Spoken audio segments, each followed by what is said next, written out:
Hey, so if you're not receiving email notifications from Glassdoor like job alerts or application updates, yeah, don't worry. This is usually a quick fix.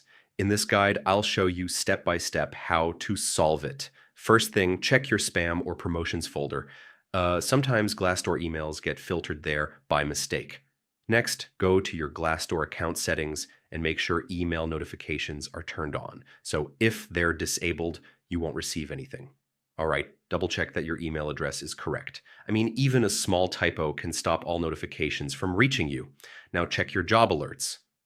If you haven't set any alerts or they're turned off, you won't get job emails. If emails still don't come, try unsubscribing and then subscribing again. So this resets the notification system.